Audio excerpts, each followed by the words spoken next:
They made me clean out my desk while Madison watched from her glass office. Security guard wouldn't even look me in the eye when he handed me the cardboard box. 21 years at Pierce Manufacturing, and I was getting walked out like some guy who'd been caught stealing staplers. I'm Ed Sullivan, 49 years old, and until 10 minutes ago I was Senior Operations Director at the place I'd helped build from a 50-person shop into a 150-employee manufacturing powerhouse.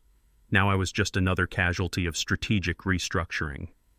The security escort was Madison's touch. Madison Pierce, 29 years old, fresh MBA from Wharton, and daughter of the man who started this company in his garage back in 1987.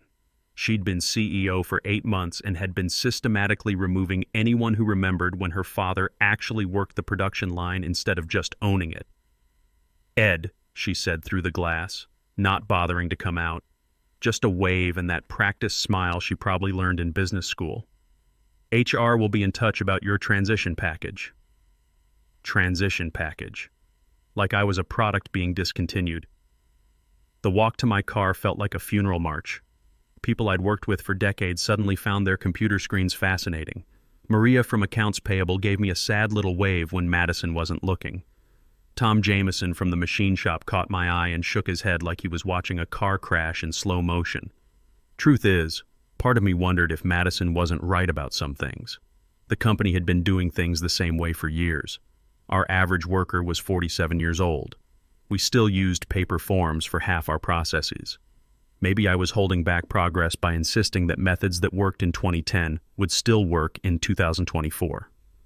But then I remembered the customer satisfaction scores, the safety record, the fact that we'd been profitable every quarter for the past 6 years while our competitors struggled with quality issues and supply chain problems.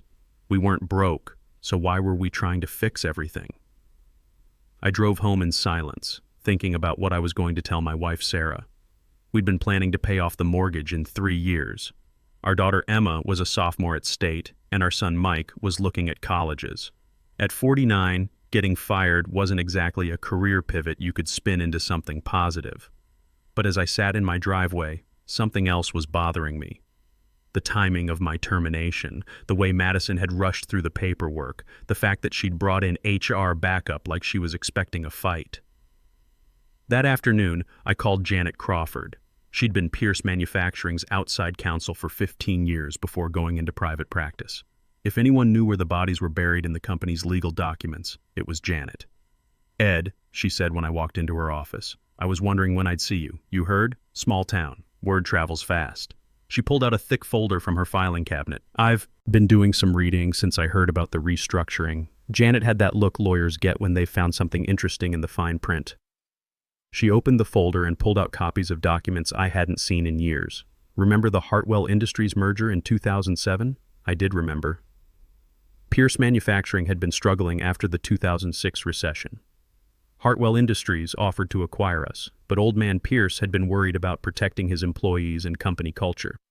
The deal included all kinds of clauses about maintaining operations and protecting key personnel.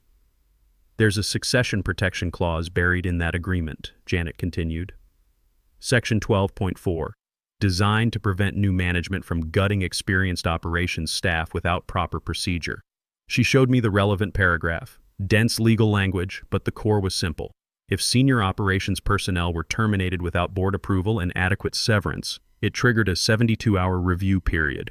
If violations were confirmed, operational control would revert to whoever held the longest continuous tenure in operations management. "That would be me," I said, doing the math. Started as a floor supervisor in 2003, promoted to operations coordinator in 2006, senior operations director in 2010. 21 years total, all in operations. That would be you. The implications hit me like a freight train. Madison had fired me to get me out of the way. Instead, she might have just handed me the keys to the entire operation. "What's the deadline for filing?" Janet checked her notes. 72 hours from termination. You were terminated at 2:15 p.m. yesterday. That gives you until 2:15 p.m. Friday. 48 hours left. "Janet, I need to ask you something. Am I being vindictive here? Maybe Madison's right that people like me are anchors dragging the company backward." Janet closed the folder. Ed, I've seen the quarterly reports. Pierce Manufacturing has been consistently profitable under your operational management. Customer retention is high. Safety record is excellent. Employee satisfaction scores are above industry average. She paused. Sometimes change for the sake of change isn't progress. Sometimes it's just expensive. That evening, I called Tom Jameson. Tom had been at Pierce longer than anyone except me, and he'd been watching Madison's changes from the production floor. Ed, I was hoping you'd call. Things are getting weird around here. Weird how? Madison brought in efficiency experts today. They're timing assembly cycles with stopwatches, talking about automation and workforce optimization. Tom's voice dropped. Word is she's planning to outsource half the production line to some facility in Mexico. That explained the rush to clean house. Madison wasn't just modernizing operations. She was preparing to gut them. Replace experienced workers with automated systems and offshore labor. There's something else, Tom continued. She called an all-hands meeting for Monday.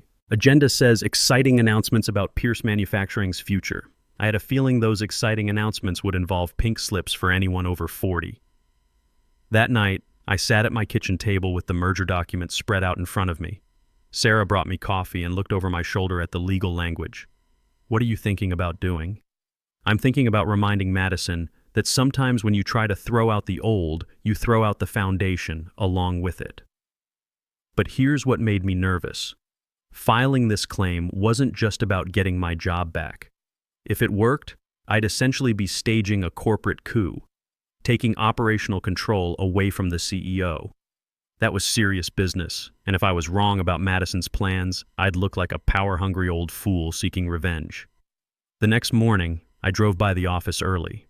Saw Madison's car in the parking lot at 6:30 a.m., which was unusual. Through the lobby windows, I could see her in the conference room with 3 people I didn't recognize, all suits, all serious faces, all taking notes while she pointed at charts on the wall. That decided it for me. Friday morning at 9 a.m., I walked into the county clerk's office with a notarized succession claim. Certified copies went to every board member via courier. Electronic filing with the state corporate commission. Everything time-stamped and documented. I made one stop on the way home. Janet's office, to drop off copies of everything. Ed, she said, reviewing the paperwork. You realize what you've just set in motion? I think so. The board will have to call an emergency meeting. Madison will fight this with everything she's got. And if you're wrong about her intentions, then I'll be the guy who destroyed his own career over a grudge. Janet nodded. But if you're right, then I might just save 150 jobs in a company that took 37 years to build. The 72-hour countdown had begun. Now I just had to wait for the phone to ring and hope I hadn't just made the biggest mistake of my life. That evening, Sarah found me on the back porch, staring at my phone. Having second thoughts? She asked. Third and fourth thoughts, I admitted. What if I'm just a bitter old man who can't accept change? She sat down beside me. Ed, in 21 years, how many times have you been wrong about what's best for that company? I thought about it. Not often. Then trust your instincts. And whatever happens, we'll figure it out together. The phone stayed quiet that night. But I knew Monday morning would be a different story. The call came at 6:47 a.m. Monday morning. Madison's assistant sounded like she'd rather be anywhere else. Mr. Sullivan? Ms. Pierce needs to see you immediately. The entire board of directors will be present. I was sitting on my back porch with coffee, wondering if I'd just made the biggest mistake of my career. Tell Ms. Pierce I'm no longer employed by Pierce Manufacturing. She'll need to go through my attorney. Sir, she said it's extremely urgent regarding legal documents delivered over the weekend. Board meetings didn't happen on Monday mornings unless something was seriously wrong. I can be there at 10 a.m. The parking lot felt different when you weren't rushing to beat the time clock. Gary, the security guard who'd escorted me out, looked embarrassed and muttered about just following orders. The boardroom was packed. Madison sat at the head looking like she'd spent the weekend on energy drinks and panic. Every board member was there, faces I'd known for 20 years. Janet Crawford sat in the corner with her folders, playing it professional. Board Chairman Mike Torres opened the meeting. Ed, we need to discuss this succession clause filing. Madison jumped in immediately. This is ridiculous, Mike. We can't let one disgruntled employee hold the company hostage over legal technicalities. It's not a technicality, Janet said quietly. It's a binding contract provision designed to prevent exactly what happened here. Torres leaned forward. Madison, walk us through Ed's termination rationale. Madison pulled out her tablet. Ed represented legacy thinking preventing necessary modernization. Our metrics showed inefficiencies requiring immediate restructuring. What specific inefficiencies? Asked Linda Walsh. Paper-based processes, outdated equipment, resistance to automation. We're falling behind competitors embracing Industry 4.0 principles. Torres frowned. But our profit margins are strong. Customer satisfaction is high. What exactly were we falling behind in? Madison's confidence wavered.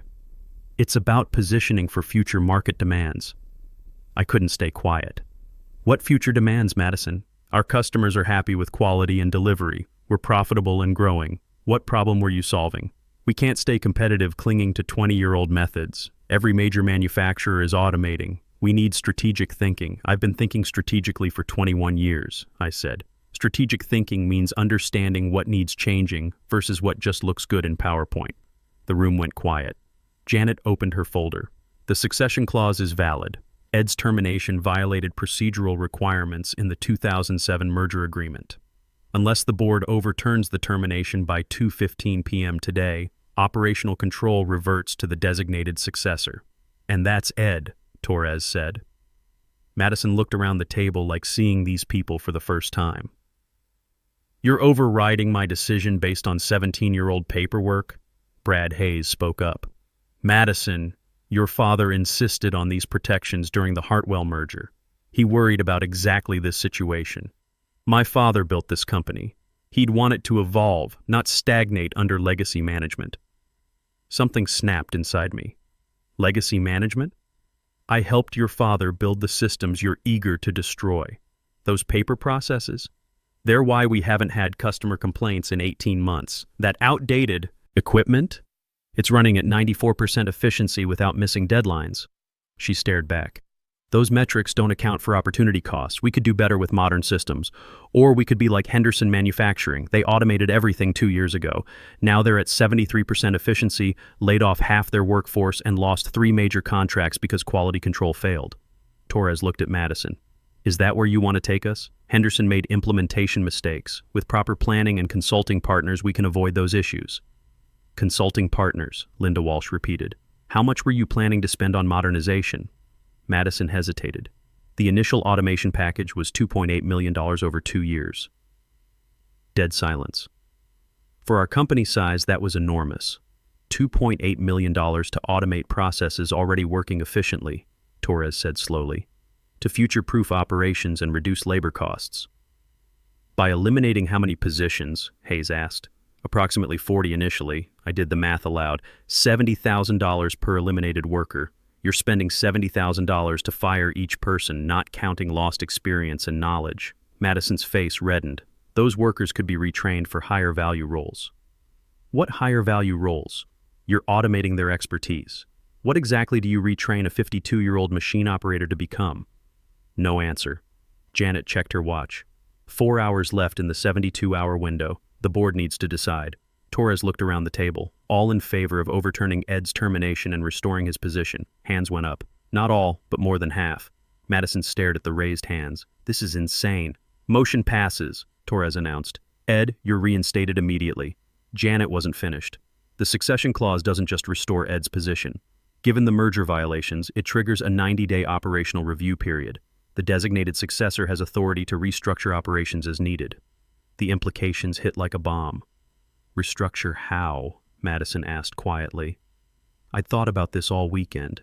First, we're canceling the automation contract. All consulting agreements for operational restructuring are terminated. Madison went white. You can't undo everything. We have commitments. 30-day cancellation clause if operational requirements change, Janet said. New COO counts as changed requirements.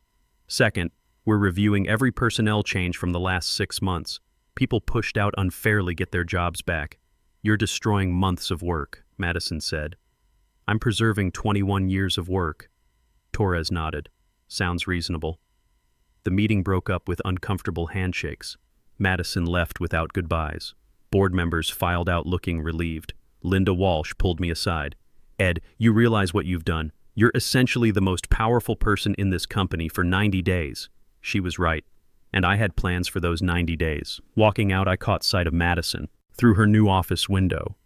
She was on her phone gesturing frantically, probably calling those consulting partners to explain why their $2.8 million payday just evaporated. For the first time in months, I felt like I could breathe again. Pierce Manufacturing was going to survive Madison's revolution. But now came the hard part, proving I could do better than just stopping bad decisions. I had to make good ones. The first thing I did was call Tom Jameson into my office. Madison's old office, actually. She'd moved herself down to a smaller space near accounting, probably hoping nobody would notice the demotion. Tom knocked and walked in like he was entering a crime scene. Ed, what the hell just happened?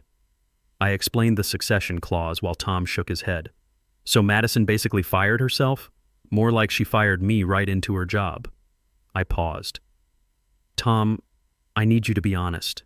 Am I doing the right thing? Maybe Madison had valid points about modernization. Tom was quiet for a minute. You want to know what I saw last week? Those efficiency experts timing our assembly cycles with stopwatches. Made guys who've done this job for 15 years nervous as hell. Productivity dropped 8% that day, but the consultants wrote that our workers were resistant to measurement and needed performance coaching. That helped ease my doubts, but I felt the weight of 150 people's livelihoods on my shoulders. What's the plan? Tom asked. First, we're bringing back everyone pushed out in the last 6 months, starting with Danny Flores from Quality Control. Danny had been at Pierce for 12 years, knew every piece of equipment intimately. Madison replaced him with a college graduate who thought quality control meant statistical reports. Within 2 weeks, we'd had our first customer complaints in 18 months. Danny's at Morrison Machine now, Tom said. Not anymore. He starts Wednesday. But bringing Danny back created an unexpected problem. The college kid Madison hired, Kevin Walsh, was actually smart. He'd implemented digital tracking systems that were genuinely useful. Firing him just to bring Danny back would make me look petty and wasteful. So I didn't fire him. I made Danny quality control supervisor and kept Kevin as quality systems analyst. Danny got his experience and relationships back, Kevin kept developing his skills, and we got the best of both worlds. It was a small decision, but it taught me something important. This wasn't about undoing everything Madison had done. It was about separating good ideas from bad execution. By Friday, I'd called 8 former employees. 6 were coming back. The 2 who declined had found better situations, which I respected. But the returnees brought 90 years of combined experience and relationships with every major supplier and customer. Janet Crawford handled canceling the automation contract. Cost us a $50,000 penalty, but saved $2.8 million on equipment we didn't need. Madison tried fighting back. She scheduled meetings with individual board members building support for her strategic vision. But feedback came through Tom and other connections. She's telling people you're sabotaging the company's future, Tom reported. Says you're preventing modernization out of personal spite. That stung, because part of me worried it might be true. Was I being stubborn, clinging to familiar methods because change scared me? The test came 3 weeks later when Richardson Industries called with an emergency. Their regular supplier had equipment problems. They needed 2,000 custom assemblies in 10 days. It was exactly the challenge that would prove whether Madison's lean staffing or my experience-heavy model worked better. Under Madison's streamlined organization, we'd have turned down the order or subcontracted half the work. With our experienced team back, I thought we could handle it. But thinking and doing are different things. Danny Flores worked with floor supervisors to reconfigure 2 production lines. Tom pulled weekend shifts from the machine shop. I called in favors with 3 suppliers for expedited materials. The first few days were rough. Equipment breakdowns, material delays, quality issues. By day 5, we were 12 hours behind schedule. That's when Madison showed up on the production floor. She didn't approach me, just walked around talking to workers, observing the controlled chaos of a rush order. Later that day, she knocked on my office door. Ed, can we talk? She sat across from my desk, looking tired rather than angry. Are you going to make the Richardson deadline? We'll make it, I said, hoping I sounded more confident than I felt. I've been thinking about Henderson Manufacturing. I waited. I called their operations director yesterday, asked about their automation experience. Madison looked uncomfortable. You were right. Quality issues, workforce disruption, customer complaints. They're still struggling to recover. Automation isn't automatically bad, Madison. It's about timing and implementation. I know that now. She was quiet. I may have been trying to change too much too fast.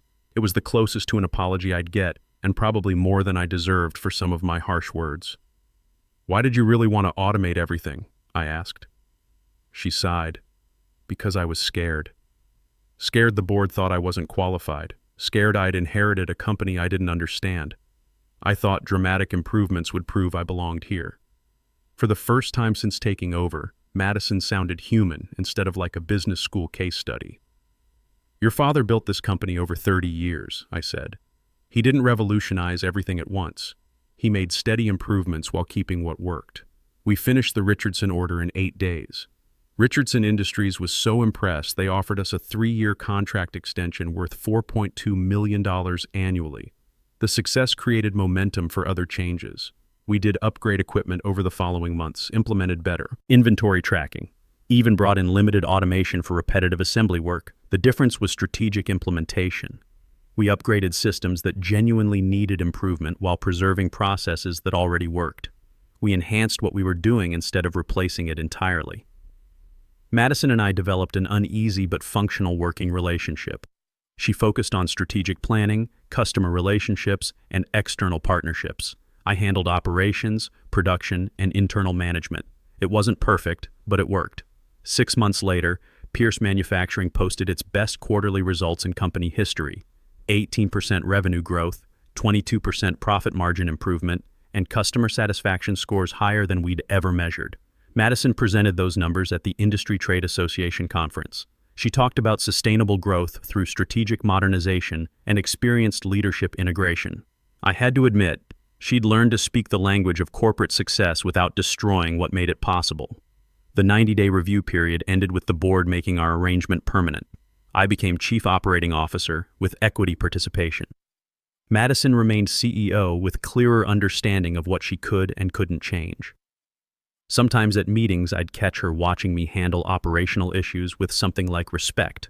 Other times, I'd see her presenting strategic initiatives with genuine enthusiasm instead of desperate overcompensation. We'd both learn something crucial.